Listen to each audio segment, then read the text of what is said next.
கடகராசி. கடகராசிக்கு பாக்கிய சனி. கடகராசிக்கு 9வது வீட்டில் குரு பகவான் வீட்டில் தான் சனி பகவானுடைய பெயர்ச்சி ஆகுது.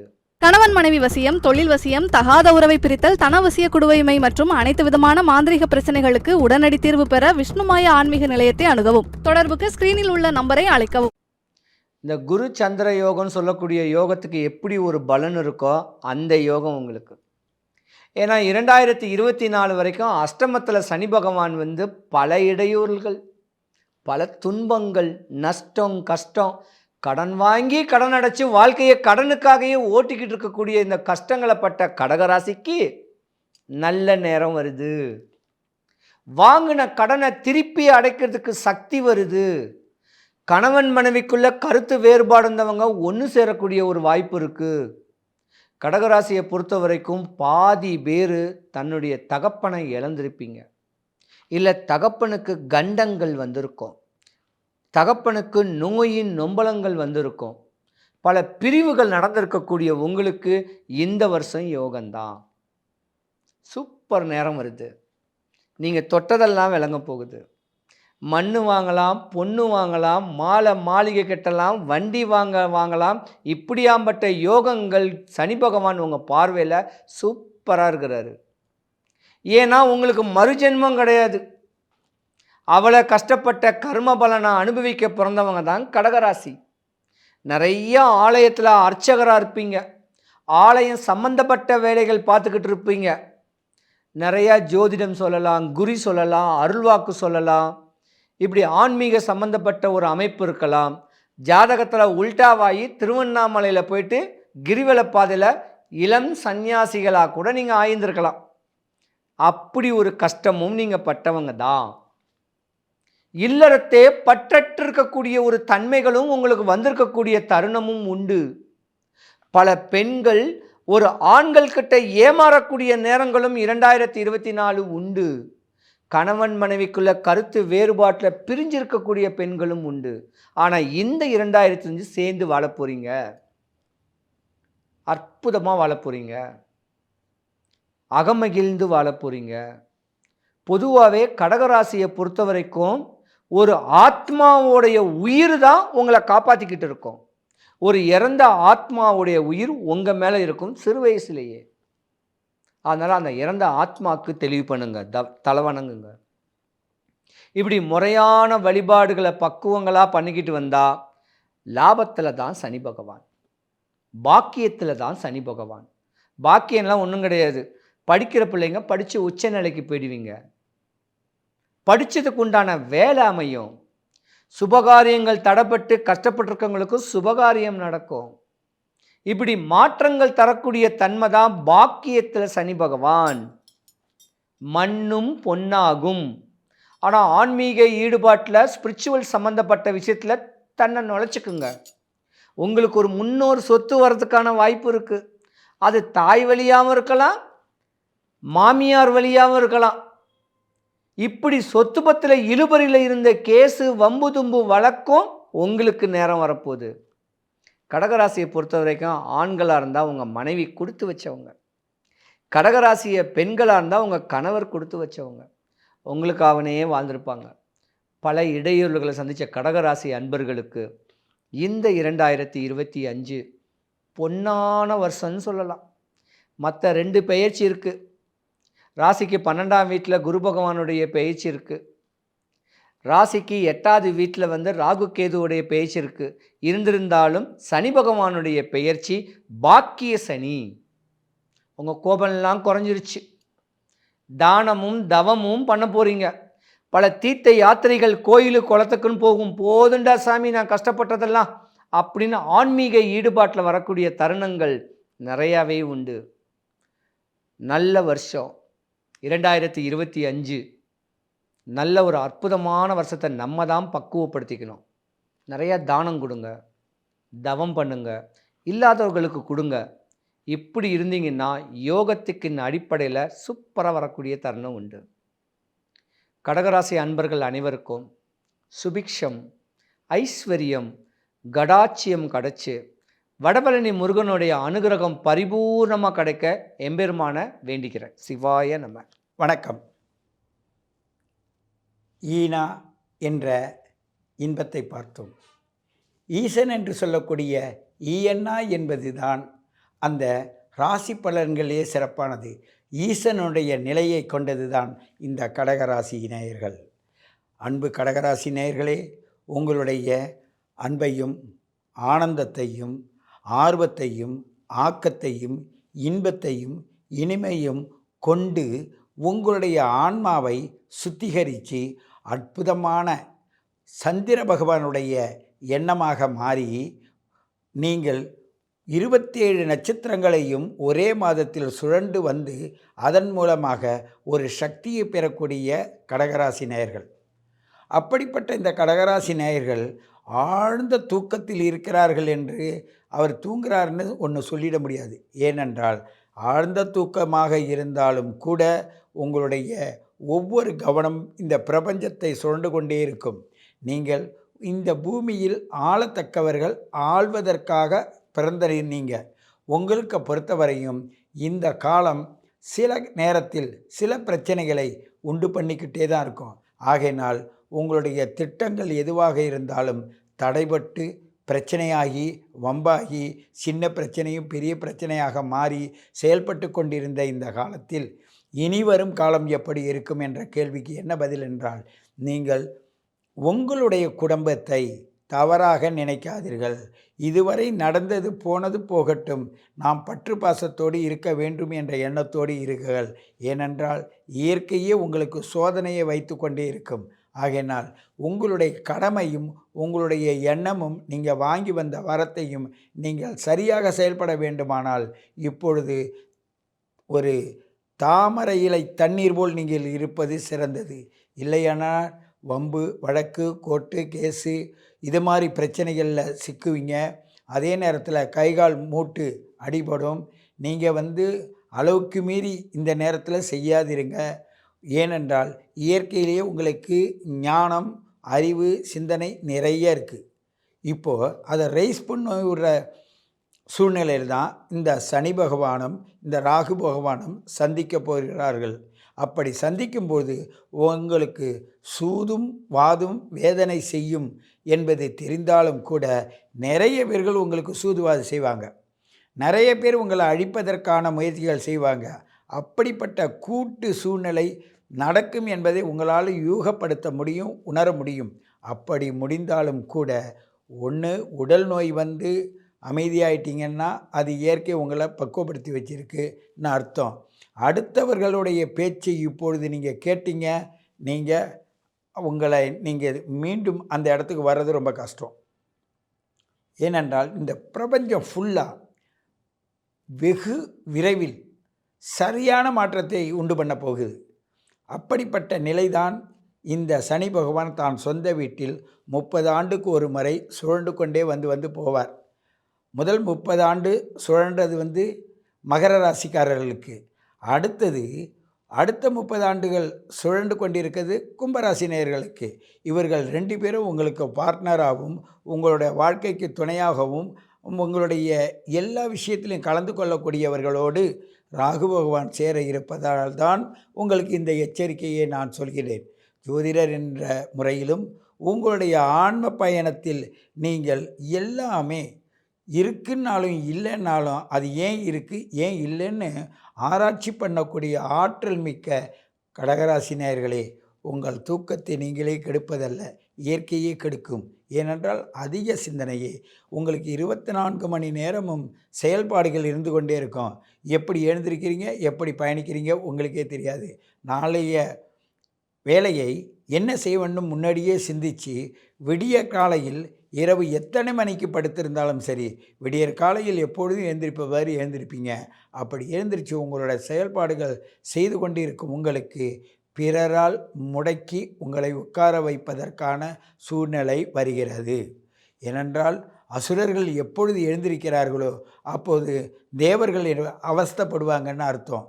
ஆகையினால் தேவ குணத்திலும் தேவ ஆற்றலும் நிறைந்த அந்த கடகராசியில் குரு பகவான் உச்சரித்தாலும் கூட, அவர் உச்சநிலையை அடைந்து நின்றாலும் கூட அங்கே செவ்வாய் பகவான் என்ற பூமிக்காரகன் அங்கே நீச்சமாகி விடுகிறார். அப்படிப்பட்ட நீச்சமாகிறவர் தான் உங்களுக்கு சகல சக்திகளும் கொடுக்க வேண்டியவர்களும். அதே குரு பகவானோடு இந்த சனி பகவானுடைய சாரத்தின் அதிபதி அங்கே உச்சம் பெற்றாலும் கடுமையான போராட்டத்துக்குள்ளே இருப்பீங்க. பொருளாதாரம் ஸ்தம்பிக்கும். உங்களுடைய பயணப்பாதையில் நிறைய விஷயங்களை நீங்களே மாற்றுவதற்கு முயற்சி செய்து அங்கங்கு என்ன பண்ணுறதுன்னு தெரியாமல் லாக் ஆவீங்க. இப்பொழுது உலக அளவில் பல பல திட்டங்களை போட்டு பல திட்டங்களும் பொருள் நிறையா இருக்கும், பணம் நிறையா இருக்கும், அன்பும் அறிவும் இருக்காது. அந்த அன்பும் அந்த பாசமும் இல்லாமல் பொருளை வைத்து என்ன செய்ய முடியும்? அதே நிறைய பணத்தை வச்சு என்ன செய்ய முடியும்? அந்த அன்பை இழந்து அறிவை இழந்து செயல்படக்கூடிய ஆற்றல் பெற்றவர்களாக மாறும் பொழுது உங்களுக்கு ஏண்டா நம்ம இப்படி தேவையில்லாததில் மாட்டிக்கிட்டோன்ற ஒரு சிந்தனையை இப்போ உள்ள இயற்கை உங்களுக்கு கண்டிப்பாக செய்யும். ஆகையினால் இளமை ஒரு புறம் இருந்தாலும் கூட முதுமை ஒரு புறம் இருந்தாலும் கூட இந்த இருவர்களுக்கும் இடையில் உங்களுடைய செயல்பாடை சூழ்நிலைக்கு ஏற்ற மாதிரி மாற்றிக்கொள்வது காலச்சிறந்தது. இது உங்களுக்கு நன்மையை தரும். இதில் நீங்கள் அவதிப்பட வேண்டுமானால் நீங்கள் உங்களுடைய பூர்வ புண்ணியத்தை பொறுத்தது. எங்களை பொறுத்தவரையும் அவதிக்கு ஆளாகாதீர்கள் என்று சொல்லக்கூடிய நிலையில் நாங்கள் இருப்பதால் உங்களுக்கு சொல்கிறோம். உங்களுடைய ஜாதக பலன் எப்படி இருக்குமோ, உங்களுடைய date of birth, time of birth, place of பர்த்தின் மூலமாக, உங்களுடைய இருப்பிடத்தின் மூலமாக இந்த பிரபஞ்சம் உங்களுக்கு என்ன ரிலே பண்ணுதோ அதை எப்படி வாங்குறீங்களோ அதை பொறுத்து நான் சொல்லுகின்ற பலன் மாறுவதற்கு இல்லை கூடுவதற்கும் குறைவதற்கும் சூழ்நிலை உள்ளது என்பதை நீங்கள் புரிந்து கொள்ள வேண்டும் என்று கேட்டுக்கொண்டு உங்களை மீண்டும் சந்திக்கிறேன். உங்கள் சித்தயோகி பேரம்பலவாணன். நன்றி. இந்த வீடியோவில் நம்ம என்ன போறோம்னு பார்த்தா, கடகராசிக்காரர்களுக்கு 2025 ஜனவரி மாதம், ஆண்டின் முதல் மாதமான ஜனவரி மாதம் எப்படி ஒரு மாதமாக, எப்படிப்பட்ட ஒரு காலகட்டம் நிறைந்த ஒரு பலாபலன்கள் நிறைந்த ஒரு மாதமாக ஜனவரி 2025 கடகராசிக்காரர்களுக்கு இருக்குதுன்னு பார்க்கும் பொழுது, ஆண்டு கிரகம் என்று சொல்லப்படுகிற குரு 11ஆம் இடத்திலே நீடித்திருக்கிறார். ராகு 9ஆம் இடத்திலும் கேது 3ஆம் இடத்திலும் குரு பார்வை பெற்றிருக்கிறார். அதே சமயத்துல அஷ்டமத்துல 2023 ஜனவரி மாதத்திலிருந்து சனி 8ஆம் இடத்துல கடகராசியிலிருந்து அஷ்டம சனியாக வாட்டி கொண்டிருக்கிறாருங்கிறது எல்லாத்துக்கும் தெரியும். ஸோ இந்த ஆண்டு கிரகத்தின் அமைப்பு எந்த விதத்திலையும் மாற்றங்கள் இல்லை. ஸோ இப்போ மாத கிரகத்தின் மாற்றம் எப்படி இருக்க போகுதுன்னு பார்க்கும் பொழுது, 2025 மார்ச்சுக்கு அப்புறம் ஒரு அஷ்டம சனி தாக்கத்திலிருந்து வெளியில வரக்கூடிய கடகராசிக்காரர்கள் என்னென்ன பலன்கள் அனுபவிக்க போறாங்களோ அதுக்கு கொடுக்கக்கூடிய ஒரு ஃபவுண்டேஷன் நிறைந்த ஒரு ஆரம்பகட்ட மாதமாக ஜனவரி 2025 இருக்கக்கூடியதுங்கிறது கிரக அமைப்பு மூலமாக பரிபூர்ணமாக நமக்கு தெரிகிறது.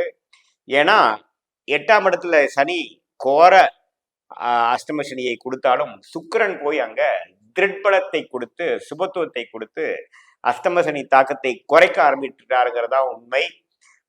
கொஞ்சம் அப்படியே ஃபண்டிங்கு, நம்ம எதிர்பார்த்த பண வரவுகள், எதிர்பார்த்த டெவலப்மெண்ட்ஸ் இன் அவர் லைஃப், வேலையை இழந்தவங்களுக்கு வேலை, பணத்தை இழந்தவங்களுக்கு பணம், மரியாதையை இழந்தவங்களுக்கு கொஞ்சம் திரும்பி சில இடத்துல இருந்து ரெகக்னிஷன் கிடைக்கக்கூடிய அமைப்புகள், இது எல்லாமே படிப்படியாக கிடைக்கக்கூடிய அமைப்பு வந்து ஜனவரி மாதம் 2025 கடகராசிக்காரர்களுக்கு உண்டு. குருவின் பார்வை 7ஆம் இடம் இருக்கிறதுனால நண்பர்களாலையும் உற்றார் உறவினர்களையும் நம்ம வாழ்க்கையில சந்திக்கக்கூடிய நபர்கள் மூலமாக சில பெனிஃபிட்ஸு, சில சப்போர்ட் எல்லாம் நமக்கு நீடித்து கிடைத்து இந்த அஷ்டம சனி தாக்கத்திலிருந்து வெளியில வந்து முதல் நம்ம எப்படி இருந்தோமோ அதுக்கு மேல வந்து ஜெயிச்சு காட்டக்கூடிய அமைப்பை கொடுக்கக்கூடிய ஒரு நல்ல ஒரு கிரக அமைப்பு வந்து கொஞ்சம் அப்படியே கைகூடி வந்து கொண்டிருக்கிறது. கடகராசிக்காரர்கள் உங்களுக்கு வந்து விடிவு காலம் பக்கத்துல வருதுங்கிறது ஜனவரி மாதம் காட்டி கொடுத்து விடும். அதே சமயத்துல குருவின் பார்வை புதனுக்கு பெற்றனால கொஞ்சம் புத்தி நல்லா வேலை செய்து, மாணவர்களா இருந்தாலும் சரி, இந்த அக்கௌண்ட்ஸ், ஐடி, சாஃப்ட்வேர் அது மாதிரி முறையில் இருந்தாலும் சரி, நல்லாவே வந்து முதல்ல இருந்த கிளாரிட்டியோட இப்போ கொஞ்சம் நல்லாவே வந்து புரிதலோட, முயற்சியோட, ஒரு கோல் ஓரியன்டேஷனோட, ஒரு தீர்க்கமான முடிவோட செய்யப்படக்கூடிய அருமையான ஒரு கிரக அமைப்பு புதனும் கொடுக்கிறார். அவரும் பார்த்தீங்கன்னா என்னதான் குருவின் பார்வையிலிருந்து தனுசுக்கு மாறி விலகினாலும் ஒரு மாதத்தின் இறுதி 2 வாரங்கள்ல வந்து எகேன் குருவின் பார்வைகளை வரார். ஸோ தப்பு இல்லை. இந்த மாதம் குறிப்பாக தை மாசத்துக்கு அப்புறம் பார்த்தீங்கன்னா இன்னமே நல்ல பலன்களை கொடுக்கக்கூடிய அமைப்புகள் கடகராசிக்காரர்களுக்கு. குருவின் பார்வை 5ஆம் இடம், 7ஆம் இடத்துல விழுகிறதுனாலையும், முயற்சி ஸ்தானம் என்று சொல்லப்படுகிற 3ஆம் இடத்துல விலகிறதுனாலையும் பரிபூர்ணமாக இருக்கிறது. அதே சமயத்துல சூரியனோட பெயர்ச்சி மகர ராசிக்கு சூரியன் தை மாசம் பிறக்கிறப்ப மாறுறதும் பார்த்தீங்கன்னா ராசிக்கு 7ஆம் இடம் கேந்திர பலம் பெற்று 6ஆம் இடத்துல மறைந்திருந்த சூரியன் தனாதிபதி தனஸ்தானாதிபதி 6ல் மறைந்து பெரிய பலன் கொடுக்க முடியாம இருந்த சூரியன் தை பிறந்தால் வழி பிறக்குங்கிற ஒரு வாசகத்துக்கு பொருந்துற அருமையான பலன்களை கொடுக்கக்கூடிய சூரியன் குருவின் பார்வையும் பெற்று தனஸ்தான ரீதியே நல்ல திருட்பலம் பெற்று வரவேண்டிய பணம் கைகேறி வரக்கூடிய அமைப்புகள், திடீர் பணவரவு, போன பணம் திரும்பி வருவது, இன்வெஸ்ட்மெண்ட் மூலமா வந்தது வந்து ஒரு நல்ல பெருத்த லாபம் பெறுறது, அது மாதிரி பல நல்ல விஷயங்கள் வந்து கிடைக்கக்கூடிய அமைப்புகள் சூரியனும் கொடுக்கிறார். சுக்கிரன் பார்த்தீங்கன்னா என்னதான் 8ல் மறைந்திருந்தாலும் அவர் வந்து அஷ்டமனிதனி தாக்கத்தை குறைக்கிறதுக்கு உதவுகிறார். ஸோ சூரியனோட பயிற்சி நல்லா இருக்கு, சுக்கிரனோட பயிற்சி நல்லா இருக்கு, புதனின் பயிற்சி விருச்சிகம், தனுசு, மகரம் இந்த 3 ராசிக்கும் அடுத்தடுத்து இந்த மாதத்தில் டிராவல் பண்ணக்கூடிய சஞ்சரிக்கக்கூடிய அமைப்புகளும் நம்ம ஒரு நல்ல அமைப்பாக தான் இருக்கிறது. செவ்வாய் வந்து ராசிக்குள்ளேயே நீச்சமா இருந்ததுனாலும் அது வந்து அவர் ராஜயோக அதிபதியாக இருக்கிறதுனால கொஞ்சம் கோவதாவங்கள் அப்பப்போ கொடுக்கலாம், டென்ஷன்கள் கொடுக்கலாம், கொஞ்சம் நம்ம எதிர்பார்க்கிற விஷயங்கள் அவ்வளவு வேகமாக நடக்காமல் கைக்கு வந்தது வாய்க்கு வரவில்லையேங்கிற மாதிரி சில டென்ஷன் சிச்சுவேஷன்ஸ் கொடுக்குமே ஒழிய ஒரு சாதகமற்ற பலனை கொடுக்கக்கூடிய அமைப்புல அவரும் இல்லைங்கிறது நம்ம கண்டிப்பாக தெரிந்து கொள்ள வேண்டும். ஸோ எல்லா கிரகத்தின் அமைப்புகளும் கொஞ்சம் அஷ்டமசனி தாக்கத்தில் கடந்த 1.5 வருஷம் 1.25 வருஷமாக குறிப்பாக ஆயிலி நட்சத்திரக்காரங்க, பூச நட்சத்திரக்காரங்களாம் கடந்த ஒரு வருஷமா படுத்துனதுதான் உண்மை. அது இப்போ ஆயில் நட்சத்திரக்காரங்க அடுத்த ஒரு 3ஆவது பாதம் 4ஆவது பாதத்தில் பிறந்தவங்களுக்கெல்லாம் இப்போ அஷ்டமசனி தாக்கங்கள் நல்லா இருந்து தூக்கம் இல்லாமல் இருக்கிறது, சில விஷயங்கள் மறந்து போயிடுறது, என்ன செஞ்சங்கிறது அடுத்த நாளே மறந்துடுறது, கிளாரிட்டி இல்லாமல் செயல்படுறது, எந்த ஒரு சிஸ்டமேட்டிக் ப்ராசஸ்குள்ளேயும் போக முடியாமல் இருக்கிறது எல்லாம் கொஞ்சம் படிப்படியாக குறைந்து ஒரு இயல்பான வாழ்க்கைக்கு வந்து நல்ல இது வரைக்கும் 2023ல் இருந்ததோட 25 ஏப்ரலுக்கு அப்புறம் நல்லா செட்டில் ஆகிட்டாங்க.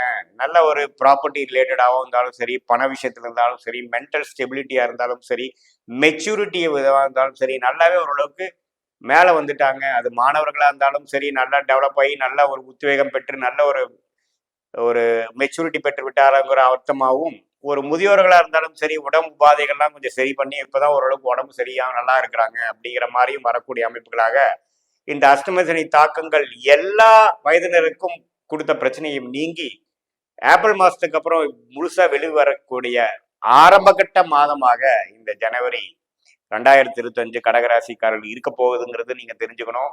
பொறுமை காக்க வேண்டுங்கிறது மட்டும்தான் ஆலோசனை. ஏன்னா கடந்த ஒரு 3 மாதமாக கடகத்திலிருந்து அடுத்தும் ஒரு 2-3 மாதத்துக்கும் கடகத்திலையும் மிதுனத்துக்கும் போய் கொண்டு இருக்கக்கூடிய அமைப்பு தான் செவ்வாய்ங்கிற கிரகம் இருக்கிறார். ஸோ செவ்வாய் வந்து ராசியோட சம்மந்தப்படும் பொழுது கொஞ்சம் கோபதாபங்களும் விவேகமற்ற செயல்களும் வீரம்ங்கிற பேர்ல வந்து சில தேவையற்ற சில விஷயங்கள் செய்வது அப்படிங்கிற மாதிரி சில விஷயத்தை கொடுத்துரும். ஸோ அதுல மட்டும் கடகராசிக்காரர்கள் கொஞ்சம் பொறுமை காக்க வேண்டும், விவேகமாக இருக்க வேண்டும். The end of the road, end of the struggle நம்ம பக்கத்துல வந்தாச்சு. இந்த நேரத்துல நீங்க வந்து பொறுமை காத்தவனா தான் நீங்க பட்ட பலனுக்கு வேணுங்கிற பட்ட கஷ்டத்துக்கு வேணுங்கிற பலன் நீங்க பெற முடியுங்கிறது எனக்கு என்னுடைய ஆழ்ந்த ஒரு நல்ல முக்கியமான ஒரு அறிவையா நீங்க எடுத்துக்கலாம். மற்றபடி எல்லாமே வந்து வாழ்க்கையில அடுத்த லெவலுக்கு போகக்கூடிய எல்லா விஷயங்களும் காத்து கொண்டு இருக்கிறது என்கிறதான் உண்மை. இது ஒரு பொதுவான பலன்களே தவிர இது வந்து உங்களுடைய ஜென்ம ஜாதகத்தில் நீங்க பிறந்த தேதி, பிறந்த நேரம், பிறந்த ஊரை வைத்து உங்களோட ஜாதகத்துல எந்த லக்னத்துல பிறந்தீங்க, லக்னாதிபதி எப்படி இருக்கு, எந்த நட்சத்திரத்துல பிறந்தீங்க, எந்த நட்சத்திரத்துல பிறந்தீங்கன்னா எந்த தசாபுக்திகள் போகும், அந்த தசாபுக்திகள் இப்ப என்ன போயிட்டு இருக்குது, தசநாதன் கோச்சாரத்துல நம்ம பேசின கோச்சாரத்துல எப்படி இருக்கிறார், புக்திநாதன் எப்படி இருக்கிறார்லாம் மிக்ஸ் பண்ணி ஒரு அக்யூரேட்டான ஒரு துல்லியமான ஜாதக பலன் எடுத்து நீங்க கேட்கக்கூடிய அடுத்து வரக்கூடிய காலகட்டங்கள் எப்படி இருக்கும், எது மாதிரி நம்ம உத்வேகமான சில விஷயங்கள் செய்யலாம், எதெல்லாம் நம்ம அவாய்ட் பண்ணலாங்கிற ஒரு துல்லியமான பலாபலன்கள் எடுக்க முடியுங்கிறது நேயர்கள் தெரிந்து கொள்ள வேண்டும். இது பொதுவான பலன்களை தவிர. ஓகே, ஸோ மீண்டும் மற்றொரு காணொலி சந்திப்போம். நன்றி, வணக்கம்.